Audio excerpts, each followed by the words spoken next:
Nos acompaña, está María Luisa Rosasa, médica general, parte del staff de Junta Médica. También está Beatriz Bulnes, cirujana oncóloga, y Marilyn Toledo, atención, psico-oncóloga del Hospital Militar Central, ¿no? Vamos a ver un poco, ¿no? Vamos a recapitular también un poquito, ¿no? ¿Qué es la tiroides? ¿Cuál es la función? ¿No? Y si efectivamente ya se saben cuáles son las causas de este tipo de cáncer en concreto. Al parecer todavía no está muy claro, ¿no? Todavía no se sabe mucho. Vamos a darles un poquito de información acerca de nuestro tema del día. La glándula tiroidea está localizada en la parte delantera del cuello, ¿no? Y tiene forma de mariposa. Realmente, pues, no es visible, ¿no? Y tampoco se puede palpar realmente, ¿no? Vamos a explicarlo mejor después. Su función es la producción de hormonas que intervienen en el metabolismo. Existen 4 tipos, aquí hablando del cáncer, ¿no? Principales de tiroides. El más frecuente es el papilar y también encontramos el medular, el anaplástico y el folicular. Aunque es la enfermedad más común del sistema endocrino, entre el 90 y el 95% de las personas diagnosticadas superan este mal si es que es detectado a tiempo. Este tipo de cáncer también afecta más a las mujeres que a los hombres. ¿Por qué? ¿Se sabe? No, todavía no se sabe por qué, pero la incidencia en mujeres es de 4 a 6 veces más que en hombres, ¿no? Pero lo cierto es que este porcentaje de cáncer en comparación, por ejemplo, con el de cáncer de mama es reducido, es pequeño. Claro, es el 3% de todas las neoplasias, ¿no? Muy bien, perfecto. Ahora, ¿es cierto que nuestros niveles de vida ahora que están cambiando podrían hacer que esté aumentando este tipo de cáncer en comparación con años anteriores?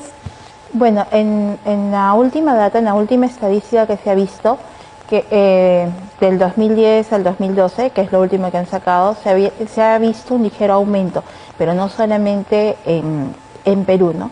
Sino en varios lugares de Sudamérica. Tenemos Brasil, Argentina, Ecuador, Colombia, han aumentado el índice de cáncer de tiroides. Y más adelante vamos a ver cuáles podrían ser los factores, ¿no? Que podrían intervenir, ¿no? En que se produzca este tipo de cáncer. Ahora, podría ser también que indirectamente no hubieran factores desde el punto de vista médico, desde el punto de vista biológico, pero a veces el avance con lo que nosotros tenemos que hacer, el correr, el estrés, hace que no permitamos darnos cuenta inmediatamente de cuáles pueden ser los cambios físicos que podamos presentar, que comencemos a dejar de lado lo que es la prevención o el chequeo, y eso hace que si tengamos algún bultito o alguna pequeña dolencia, ¿no? Postergamos porque lo podemos controlar. A veces eso puede ser también un factor importante. Así es, ¿no? Nuestro estilo de vida tan acelerado realmente hace que prácticamente nos olvidemos de nuestra salud, que es lo más importante, ¿no? Vamos a ver, señores, cuál es nuestro caso del día. En concreto, ¿no, María Luisa? Este caso, ¿no? Es uno complicado. Es un caso complicado, sí. Yo creo que, como comentábamos con Beatriz, sí se ven estos casos en el INEM, pero no es lo más frecuente. Son inusuales, realmente. En otorrino me descubrieron un tumor en la tiroides y cuando me hicieron la biopsia era cáncer papilar de tiroides. Y fue así como comenzó todo, fue por un hallazgo casual. Mi nombre es Isabel de la Torre Ramos, mi diagnóstico cáncer papilar de tiroides. Llevo con él un promedio de 19 años y sigo luchando por mi vida. Bueno, lo primero fue que me dijeron que necesitaba una intervención quirúrgica. Me trasladaron al hospital Rebagliati y de ahí me hicieron todos los chequeos para operarme y me tuvieron que sacar toda la tiroides haciéndome una diserción total porque estaban comprometidos muchos ganglios. A mí me diagnosticaron el año 2001 y bueno, del 2001 a la fecha he tenido 4 intervenciones por metástasis ganglionar y del mediastino. De ahí me han operado 2 veces las cuerdas vocales para tratar de que la traqueotomía, pero no ha sido posible. Pasé por 2 cuadros de shock séptico el año 2010 con la operación que me encontraron un nódulo en el mediastino, fue que me dio el paro respiratorio. Pasé por 2 cuadros respiratorios y bueno, ahí superé y me he quedado con la traqueotomía, que fue lo que me salvó la vida. Bien. Isabel, doctoras, lleva luchando, ¿no? Contra el cáncer de tiroides desde el 2001. Ya estábamos 2018, ¿no? Y ella todavía continúa en tratamiento. Como decía María Luisa, no es realmente algo común lo que le ha sucedido a Isabel. Lo que pasa, bueno, en lo poco que pude escuchar del relato de la paciente, lo que pasa es que ella dice que tenía parálisis de cuerdas vocales. Y eso se puede ver porque debajo de la tiroides existe un nervio que da el movimiento de las cuerdas vocales. Entonces, cuando el tumor está infiltrando el nervio, por más que el cirujano quiera preservar la función del nervio, puede ser que en la manipulación quirúrgica pueda dañado un poco el nervio, o que el tumor estaba tan pegado, tan comprometido el nervio, que tuvo que llevarse parte de los filamentos nerviosos. Claro, ¿no? porque encima ya le han hecho ya la traqueotomía. Pero la traqueotomía se la hace porque no puede movilizar las cuerdas, por lo tanto ¿Esta traqueotomía sería parte para el tratamiento del cáncer? ¿O de las cuerdas vocales? Por las cuerdas vocales, por la parálisis de cuerdas vocales que tuvo. Perfecto. Señores, vamos a ver el dato número 1. A ver, si tenemos aquí.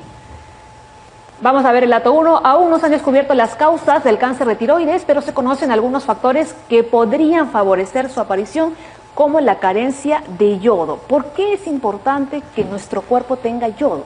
Porque a partir del yodo es que se forman las hormonas tiroideas, ¿no? La T3 y la T4.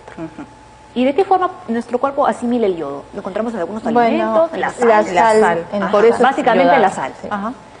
Sí, o sea, en todo caso ahí habría que ser, seguro que la nutricionista podría explicar esta dieta balanceada, cómo podríamos ingerir diariamente yodo, y creo que ahí sí va a ser básico que desde las casas, ¿no? Desde la mesa del hogar pueda comenzar a diversificarse el compromiso de la mamá, del papá y de los chicos a comenzar a ingerir no solamente yodo, sino en realidad todas las proteínas y vitaminas que nuestro cuerpo necesita diariamente. Ahora, ¿hay personas que no pueden asimilar correctamente el yodo?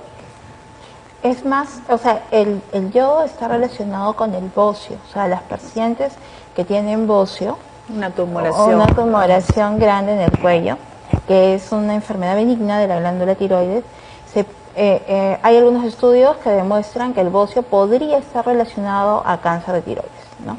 Pero no es algo 100% confirmado, ¿no? Ahora, ¿qué otros factores podrían intervenir? ¿Algo genético, por ejemplo? ¿Es hereditario? El cáncer de tiroides está relacionado a un síndrome genético, pero el tipo medular, que es un síndrome de neoplasia endocrina múltiple. Existen dos subtipos de ese síndrome y hay unos y están relacionados al cáncer exclusivamente de tiroides, pero el medular, ¿no? El cáncer medular de tiroides se origina en las células C de la tiroides que producen calcitonina, que es otra célula de la glándula tiroides. El cáncer papilar y el folicular están relacionados a las células que producen las hormonas tiroideas, ¿no? Estar expuestos, por ejemplo, a radiación también un factor de riesgo. Otro factor de riesgo. ¿A qué edad más o menos se suele presentar este tipo de cáncer? Dependiendo del tipo de cáncer. El papilar generalmente es entre los 30 y 50 años, ¿no? El medular es entre los 40 y 60 años. El folicular también es entre esa edad, entre los 40 y 50. El anaplásico generalmente se presenta en personas mucho más viejas, ¿no? Entre los 60, 50 años. Claro, pero el cáncer medular es poco frecuente, ¿no? Es poco frecuente. De 10 cánceres, 7 u 8 son del tipo papilar. Claro, o sea, es el más común realmente. Sí. O sea, ya de por sí el cáncer de tiroides es poco frecuente, este tipo en concreto más aún. Perfecto. Y realmente queremos entender un poco más, ¿no? O recapitular, ¿no? ¿Cómo es el funcionamiento de la tiroides, ¿no? De qué forma es, etcétera? Y para eso hemos llamado al endocrinólogo Ray Tixe, ¿no? Que se suma a esta mesa femenina, ¿no? De Junta Médica. Hemos estado hablando un poquito en el primer bloque, ¿no? Sobre el cáncer de tiroides, que no es muy frecuente realmente. Usted como endocrinólogo nos podría explicar, para que la gente pueda entender por qué es tan importante nuestra tiroides. Bueno, buenos días, gracias por la invitación. La tiroides es muy importante porque tiene una serie de... fabrica la hormona tiroidea, las hormonas tiroideas que tienen una serie de actividades en el metabolismo cerebral, del sistema nervioso en general, cardiovascular, intestinal. El caso más extremo, por ejemplo, es cuando un niño nace sin glándula tiroidea por alguna razón, y no va a desarrollar su aspecto psicomotor, va a haber un retraso marcado incluso en su desarrollo neuronal. Antes, cuando había mayor prevalencia de déficit de yodo en el Perú, por ejemplo, antes que se aplique la sal yodada, que ahora es toda la sal es yodada, antes que se haga esto, había mucha predominio de personas que habían crecido talla baja y que tenían retardo mental severo, ¿no? Precisamente por la falta de yodo. Quizá uno más lo va a entender con la carencia, cuando te falta esta hormona, que cuando está, ¿no? Cuando otro de los síntomas que va a presentar una persona que no tenga hormona tiroidea va a ser la caída del pelo, aumento de volumen, la piel seca, la voz se vuelve gruesa, el pensamiento. Cuando hablamos de hipotiroidismo, ¿no? Y cuando hablamos de hipertiroidismo, es todo lo opuesto. Todo lo contrario. O sea, el tenemos demasiada está, energía. Así, pero exacerbado, pero la persona está muy ansiosa ya. Está con palpitaciones, camina un poco y ya le falta el aire, palpita mucho, ansiedad, Hay muchas personas que dicen, no, yo como muchísimo, no, pero no subo de peso, y es porque quizás tengo hipertiroidismo. ¿Estaría bien esta relación? Ahora, veamos que una enfermedad siempre va a tener un sentido de malestar. O sea, no solamente es cuestión de peso, el hipertiroidismo te va a dar ansiedad, nerviosismo, insomnio, taquicardia, vas a ir al baño varias veces, hiperdefecación, entonces como que hay más problemas que solamente. Una persona que se sienta muy bien y que coma y que no suba de peso no significa que tiene eso. No, tiene nada que ver. Está asociado a otros síntomas además. Así es. Muy bien, ¿no? Comentábamos con las doctoras de que este cáncer es poco frecuente, pero está, ¿no? Así que es importante hablarlo y conocerlo, sobre todo. Veíamos que hay en concreto 4 tipos de cáncer. Vamos a empezar, ¿no?, con el primero, que es el cáncer papilar. ¿Este es el más frecuente? Sí.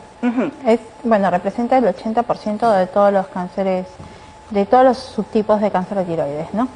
Muy bien. ¿Este que tiene mejor pronóstico, se podría decir? En realidad sí, va a depender bastante de la edad, ¿no? El TNM es una clasificación en la cual los oncólogos miden la invasión del tumor, por así decirlo, ¿no? ¿Qué tan grande es el tumor? El TNM clasifica al cáncer papilar y al folicular de tiroides en 2 grupos según la edad, ¿no? O sea, tiene mejor pronóstico en pacientes que son más jóvenes, ¿no? Hasta los 55 años. Claro, después, que también se presenta entre los 30 y los 50, ¿no? Sí. Este tipo de cáncer en concreto. Aquí, ¿hay tumores visibles? Sí, en realidad uno de los principales síntomas, por así decirlo, es el nódulo palpable en la glándula tiroidea, ¿no? Y uno ve que cuando pasa saliva puede visualizar la glándula tiroides que se mueve, ¿no? El examen físico te da la palpación del nódulo, ¿no? Ahora, hay nódulos que obviamente no los puedes palpar, que son menores de 1 centímetro o de medio centímetro, ¿no? Claro, pero los nódulos mayores de 2 centímetros tranquilamente se podrían palpar. Pero estamos comentando de que realmente el cáncer de tiroides es un enemigo silencioso, ¿no? ¿Cuándo, por ejemplo, en el cáncer papilar en concreto, ya empiezan a aparecer los síntomas? ¿Cuando ya está avanzado o no? No necesariamente. Lo que pasa es que un nódulo de 2 centímetros, estamos hablando todavía de un estadio 1, ¿no? Y se puede palpar. Cuando hay disminución de la voz o una afonía, puede ser porque el cáncer está para la parte de atrás o pegado a los nervios laringios que dan la movilidad de la cuerda vocal, entonces podría producir una alteración en la voz, ¿no? O sea, dependiendo de la posición, ¿no? Si están en los lóbulos, que son las alitas de la mariposa, o si están en el centro, en el istmo, va a dar diferentes síntomas, ¿no? ¿Podemos decir que este es el tipo más leve en comparación con los otros 3? En comparación con los otros 3, el cáncer papilar da metástasis ganglionar más que metástasis a distancia. La metástasis, este en concreto no se extiende por otras zonas del cuerpo. Loco regional, ¿no? ¿Qué hablamos con loco regional? Va a dar metástasis, bueno, si está en el lóbulo derecho, va a dar metástasis a los ganglios cervicales del cuello, pero en la parte derecha, ¿no? El cáncer folicular da más metástasis a pulmones, da más ahí se puede acceder a otros órganos. Sí, por vía sanguínea más que por linfática, ¿no? Entonces entendemos que el cáncer folicular es más severo, ¿no?, que el papilar, y este sí da a personas de mayor edad. Sí, a partir de los 50 años aproximadamente comienza a dar. ¿El pronóstico de ese tipo de cáncer también es favorable? En el cáncer papilar, si es diagnosticado a tiempo, la cura llega casi al 100% de los pacientes. Casi el 100%, algo que muchas veces no se consigue. Bueno, nada en medicina es 100%, ¿no? 99.9%, pero sí es un cáncer que si se diagnostica a tiempo, es cirugía más una pasita y se acabó, ¿no?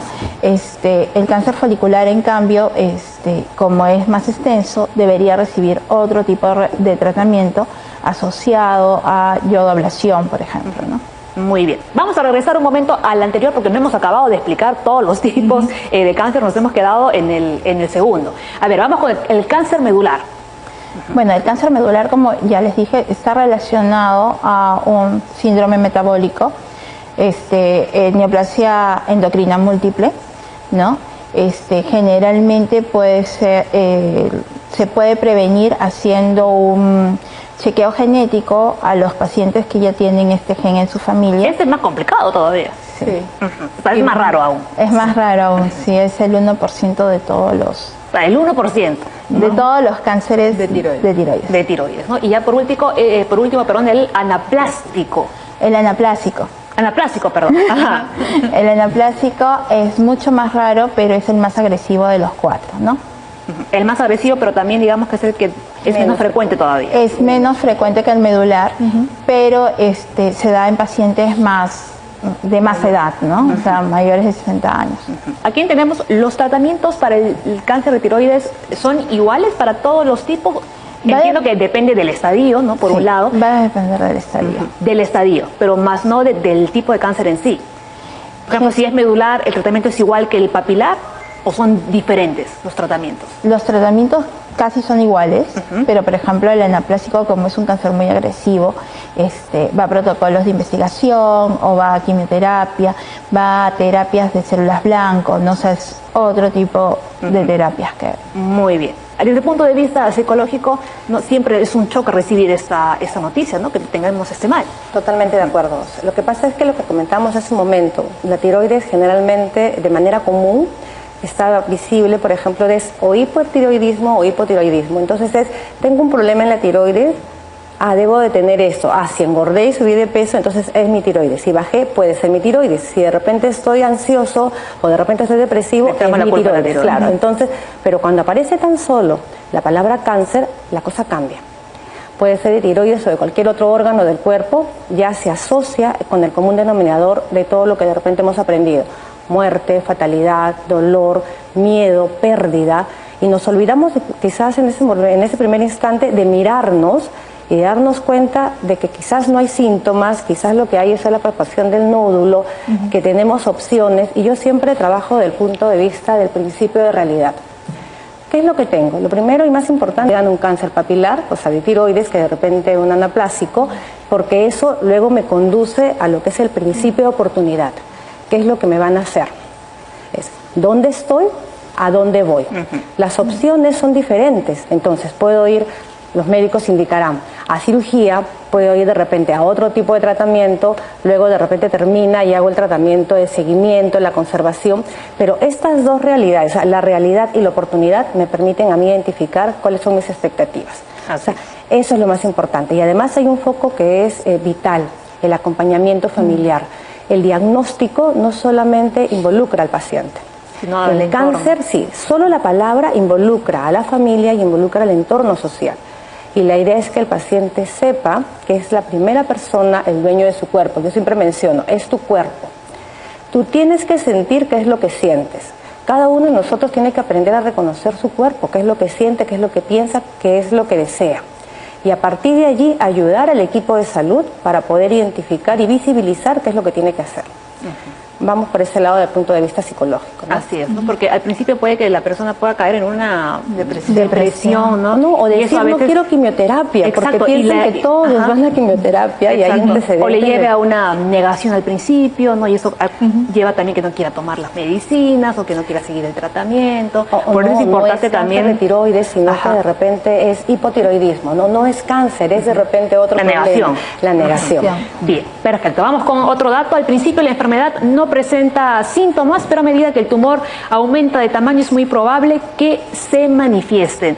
Es importante que todas las personas se hagan un chequeo anual de su tiroides. Realmente es raro, ¿no? Que uno acuda al endocrinólogo para que le hagan un chequeo de la tiroides.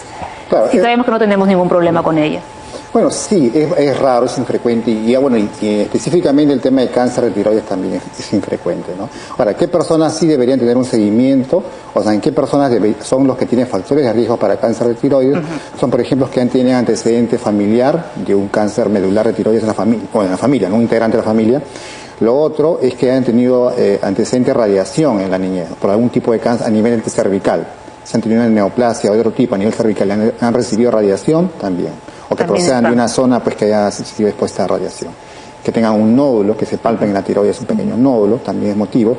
Y que este aún sea pues en mayores de 70 años o menores de 20 años. Así es. Y vamos a ampliar un poquito el tema de los síntomas, ¿no?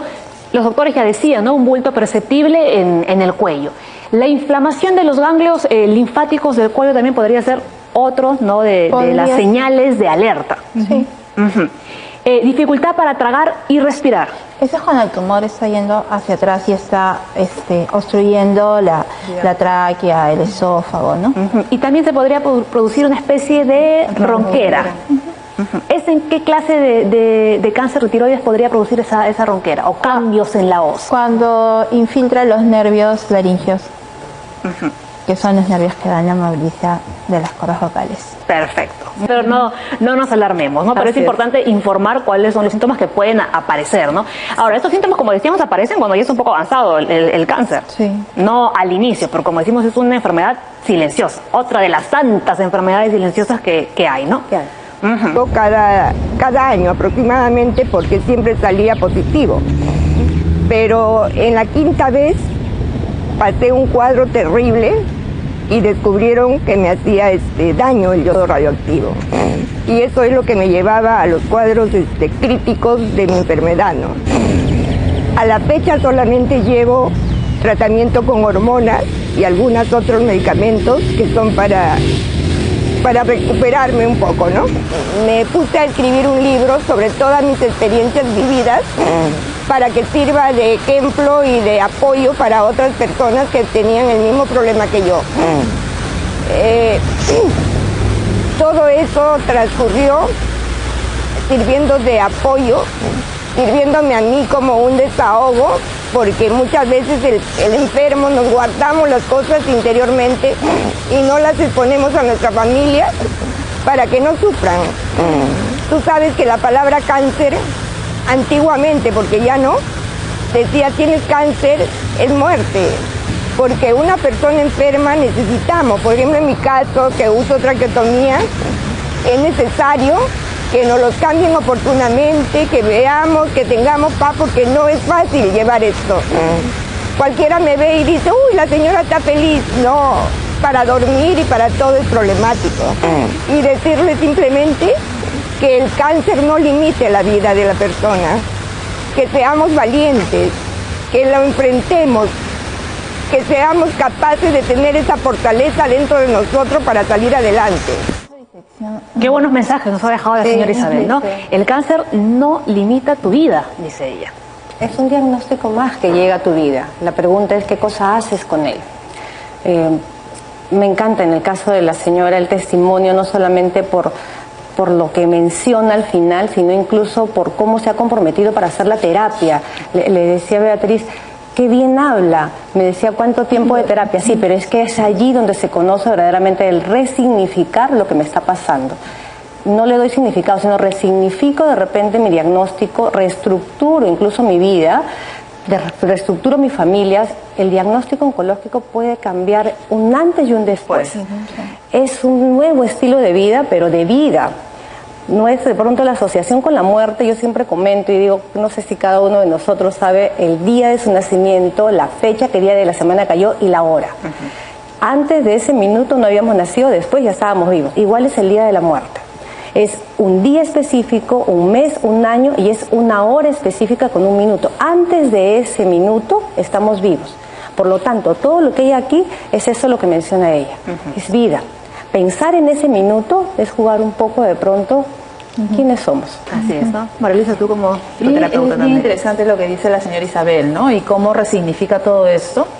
Y las experiencias límites, ¿no? Las que nos llevan a un punto a veces en donde pensamos que ya no hay retorno, Ajá. a veces hacen que las situaciones que nosotros creíamos todas pensadas, todas decididas, nos hacen cambiar, ¿no? Hay muchos reportes de personas que cuando tienen una experiencia límite cercana a la muerte o que les evoque la muerte, cambian y vienen a mirar la vida de otra manera, ¿no? O sea, de manera más positiva, más de crecimiento. Y nos damos cuenta realmente de lo que somos capaces, ¿no? Resiliencia. Personas resilientes, familias resilientes, un país resiliente, que es lo que intentamos, ¿no? Mirar no la enfermedad. Nosotros no somos un nombre, no somos un diagnóstico, no somos un órgano, somos un todo. Entonces, a veces del lado de salud, no es mirar solo el nombre, cáncer de tiroides o cualquier otro tipo de cáncer, no es la cama 702, no es el cuarto, sino es la paciente que tiene una historia y en ella es individualizar su historia. Porque si bien es cierto, los protocolos pueden hacer un tratamiento muy parecido, el paciente tiene una mirada personal. Perfecto. Doctor, ¿no? El diagnóstico definitivo de cáncer de tiroides se hace con una biopsia en la que se obtienen células del área sospechosa y se observan con un microscopio. Pero la biopsia no es la única prueba.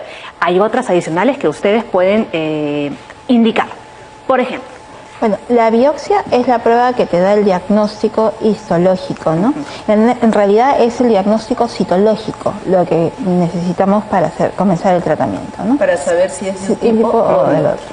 muy bien. Entonces es la prueba que nos sirve para el diagnóstico. Las otras pruebas adicionales que podemos pedir es para ver si el cáncer solamente está en la tiroides o si ha ido a otros lados.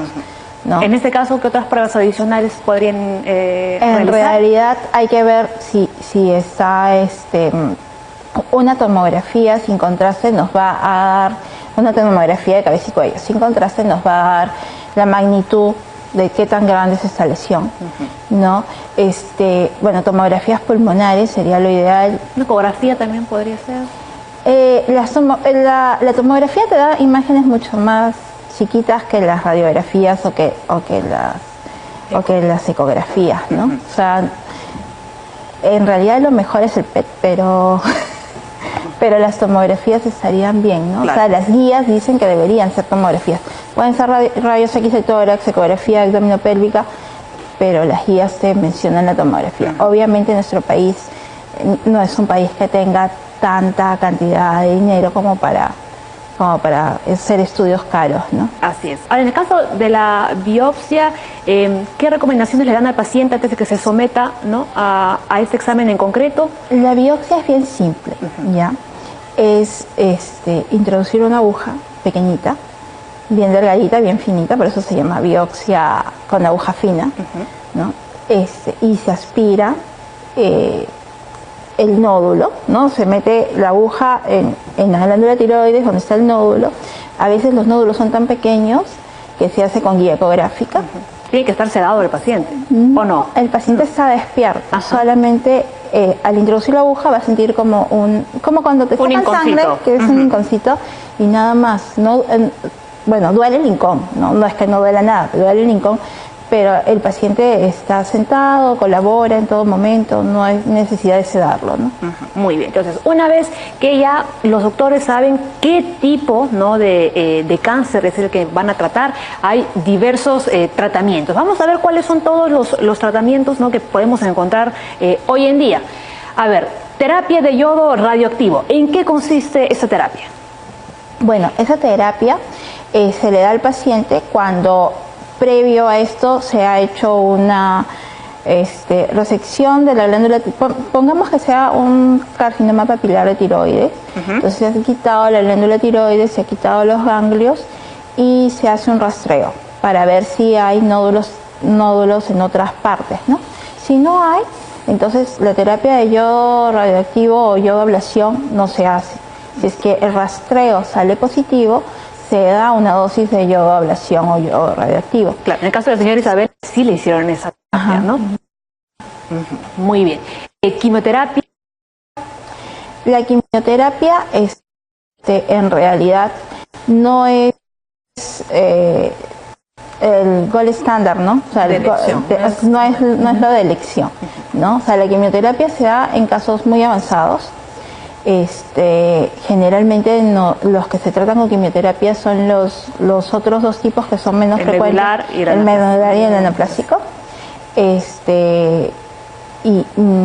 Bueno, y si hay una recurrencia, una recidiva del cáncer en los otros dos tipos que son papila y folicular, más es yodoablación que quimioterapia. Muy bien. ¿La irradiación externa? La radioterapia se da más en el medular, ¿no? Claro, dependiendo también vemos, ¿no? Va cambiando el tipo de terapia. ¿La terapia dirigida?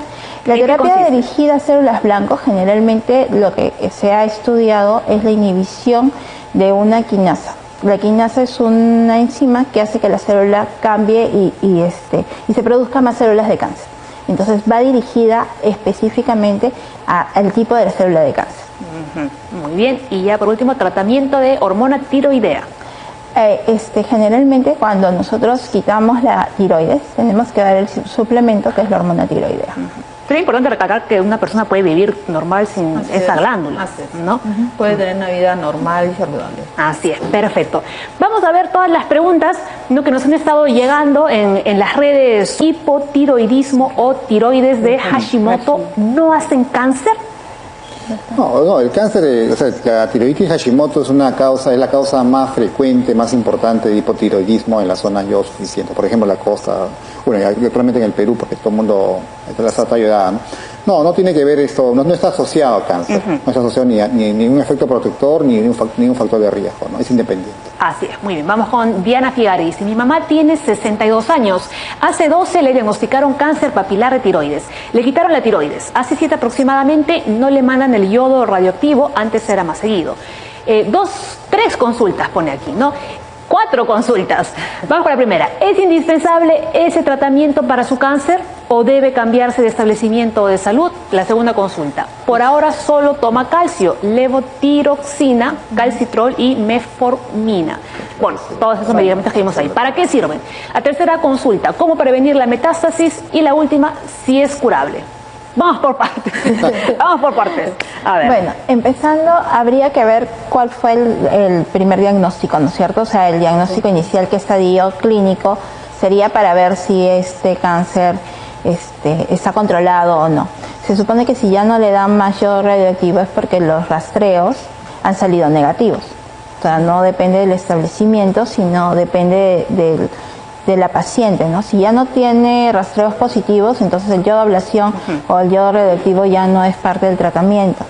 Lo que sí sería la levotiroxina. Ahora, la metformina es para otra cosa diferente al cáncer.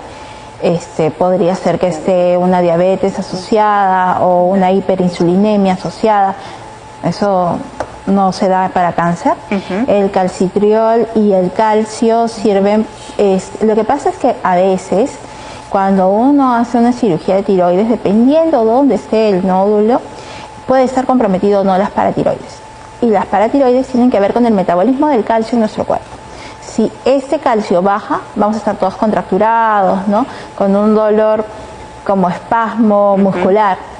Entonces se le da un suplemento de calcio al paciente. Y asociado a vitamina D o no, o a un fijador, ¿no? Vamos con la después, la tercera, ¿cómo prevenir las metástasis?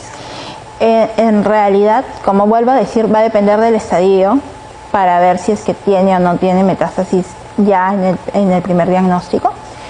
En todo caso sería cómo prevenir las recurrencias si es que hubiera habido una metástasis. En realidad con la levotiroxina, que es el Levotirox, ella va a estar controlada, ¿no? Y si va a sus controles rutinariamente, ¿no?, que hay que hacerle o tomografías o rayos X o ecografías, la van a estar chequeando y con eso preveniría. Y por último, ¿es curable? Dependiendo el estadio. El estadio, ¿no? Nuevamente. Muy bien. Tenemos otra consulta que nos ha llegado a través de una llamada telefónica. Voy a decirle a mi asistente que me ayude. A ver, aquí está. Mireia, desde Magdalena, dice: me operaron de tiroides en el 2003, pero en mi familia es muy frecuente este mal. ¿Es hereditario? No, depende, o sea, depende qué tipo de cáncer sea, ¿no? Cuál tipo de cáncer, los tipos mencionados en la vista previa de papilar, folicular, medular. Medular es el que más está vinculado a una relación familiar, ¿no? Así El resto de cánceres termina siendo muy esporádico, salvo el papilar a veces, pero la asociación es baja, más es el medular el que tiene asociación familiar. Muy bien, vamos a continuar con otra consulta. Siwara dice: tengo inflamación de los ganglios linfáticos cada vez que me siento muy ansiosa. Me propusieron hacerme una biopsia, pero baja en un estado emocional normal. No entiendo muy bien eso. Tampoco, es un poco raro, ¿no? Quisiera saber cuál es la causa.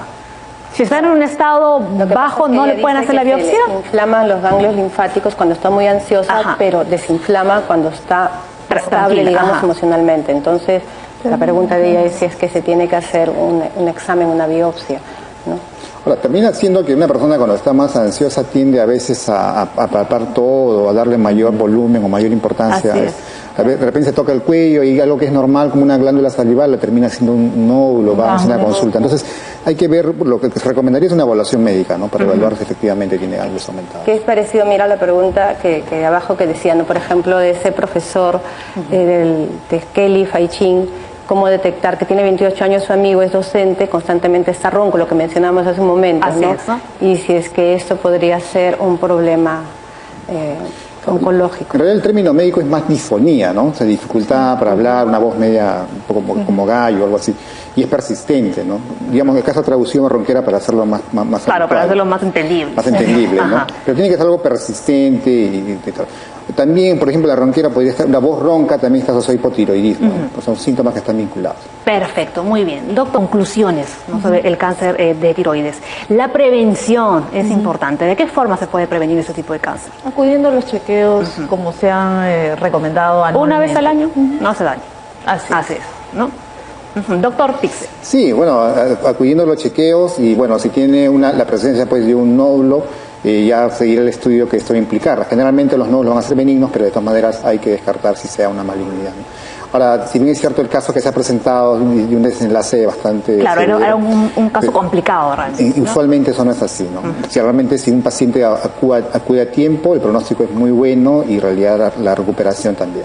Claro, ¿no? Como decía la doctora, casi hasta un 100% de curación, ¿no? De curación, pero dependiendo del estadio. O sea, en estadios iniciales todo cáncer tiene cura, pero en estadios avanzados no. Usted como oncólogo, entonces, ¿cuál sería el mensaje directo a los televidentes? Que de todas maneras deben hacerse un chequeo, ¿no? O sea, el cáncer de tiroides no es tan frecuente, pero al momento que uno hace, por ejemplo, el examen mamario, también palpas cuello, entonces ahí te vas a dar cuenta de si es que hay algún nódulo o no, ¿no? Muy bien. Bueno, desde el punto de vista psicológico, creo que adicionalmente a la prevención y al chequeo, creo que es el compromiso con nuestra salud. De repente el tener estilos de vida saludable, el minimizar factores de riesgo, el identificar oportunamente qué es lo que tenemos que hacer y el ser observadores sin llegar a ser hipocondriacos con nuestro cuerpo y de repente con los que nos rodean también. Perfecto.